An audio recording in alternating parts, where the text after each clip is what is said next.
ನಾನು ಡಿಸೆಂಬರ್ 2024ರಲ್ಲಿ ನಮ್ಮಲ್ಲಿರ್ತಕ್ಕಂಥ ಸ್ಲಮ್ಗಳೇನಿದ್ದಾವೆ, ಮೈಸೂರು ನಗರ ಸುಂದರವಾದ ನಗರ, ಸುತ್ತಲೂ ಕೂಡ ಸ್ಲಮ್ಮು ನನ್ನ ಕ್ಷೇತ್ರದಲ್ಲಿ 9 ಸ್ಲಮ್ಗಳಿದ್ದಾವೆ. ಮುಖ್ಯಮಂತ್ರಿಗಳಿಗೆ ಲೆಟ್ರ್ ಕೊಟ್ಟೆ 14 ಕೋಟಿ ಕೊಡಿ ಅಂತೇಳಿ ನಿಮ್ಗೊಂದು ಪತ್ರ ಕೊಟ್ಟರು.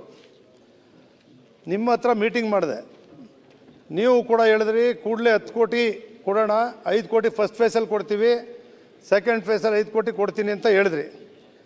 ಈ ದಸರಾ ಬರ್ತಾ ಇದೆ, ಇದುವರೆಗೂ ಕೂಡ 10-12 ನರ್ಮ್ ಯೋಜನೆಯಲ್ಲಿ ಬಂದಿರ್ತಕ್ಕಂಥ ಈ ಸ್ಲಮ್ಗಳು ರಾಜ್ಯದಲ್ಲಿ ಎಷ್ಟಿದ್ದಾವೋ ಗೊತ್ತಿಲ್ಲ. ಅಲ್ಲಿ ವಾಸ ಮಾಡ್ತಕ್ಕಂಥವ್ರು ಯಾರು? ಎಲ್ಲ ಕೂಲಿಕಾರರು, ಪೌರ ಕಾರ್ಮಿಕರು.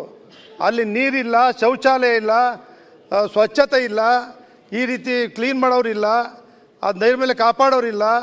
ಇಂಥ ಸ್ಥಿತಿಲಿ ನೀವು ಮುಖ್ಯಮಂತ್ರಿಗಳ ಬಲಗೈ ಬಂಟ ಬೇರೆ, ರೈಟ್ ಬಂಟ ಅಂತಿರೋ ಅಥವಾ ರೈಟ್ ಏನೋ ಗೊತ್ತಿಲ್ಲ.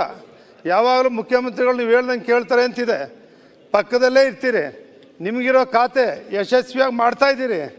ಈ ಸ್ಲಮ್ಗಳ ಬಗ್ಗೆ ಯಾಕೆ ಗಮನ ಹರಿಸಿಲ್ಲ? ಯಾರು ಮಾಡಬೇಕು ಅದನ್ನು? ಎಷ್ಟು ದಿವಸ ಬೇಕು ಹಣ ಬಿಡುಗಡೆ ಮಾಡೋಕ್ಕೆ? 1 ವರ್ಷ ಆಯಿತು. 1 ವರ್ಷದಿಂದ ಇದುವರೆಗೂ ಕೂಡ ಅವ್ರು ಹೆಂಗೆ ವಾಸ ಮಾಡಬೇಕು, ಒಂದು ಪರಿಸ್ಥಿತಿ, ಅವ್ರ ಮಕ್ಕಳ ಗತಿ ಏನು, ಅವ್ರು ಶಿಕ್ಷಣ ಕೊಡೋದು ಹೆಂಗೆ ಆ ಮಕ್ಕಳಿಗೆ?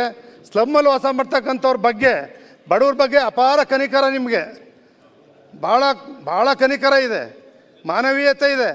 ಅಲ್ಲಿ ಓದ್ತಾ ಇರ್ತಕ್ಕಂಥ ಮಕ್ಕಳ ಬರೀ ಬಗ್ಗೆ ನಿಮ್ಗೆ ಇವತ್ತಿನವರೆಗೂ ಒಂದು ಹಣ ಕೊಟ್ಟು ಸ್ಥಳೀಯ ಪ್ರಾಧಿಕಾರಗಳಿಗೆ ವರ್ಗಾವಣೆ ಮಾಡಿ ಒಂದ್ಸರಿ ಹಣ ಕೊಟ್ಟು ವರ್ಗಾವಣೆ ಮಾಡಿಬಿಡಿ. ನೀವು ಅವ್ರು ಮಾಡ್ಕೊಂಡು ಹೋಗ್ತಾರೆ. ಅದನ್ನು ದಯವಿಟ್ಟು ಹೇಳಿ, ಯಾವತ್ತು ಹಣ ಕೊಡ್ತೀರಿ, ಯಾವತ್ತು ಅದನ್ನು ಸರಿ ಮಾಡಿಕೊಡ್ತೀರಿ, ಯಾವತ್ತು ಅದನ್ನು ಹ್ಯಾಂಡ್ ಓವರ್ ಮಾಡ್ತೀರಿ. ನೀವು ಮಾಡಿಕೊಟ್ಬಿಟ್ರೆ ನಾನೇ ನಿಂತು ಅದನ್ನು ಸ್ಥಳೀಯ ಪ್ರಾಧಿಕಾರಗಳಿಗೆ ವರ್ಗಾವಣೆ ಮಾಡಿಸ್ಕೊಟ್ಬಿಡ್ತೀನಿ. ಸನ್ಮಾನ್ಯ ಸಚಿವರು ಹೇಳಬೇಕು ಉತ್ತರನ.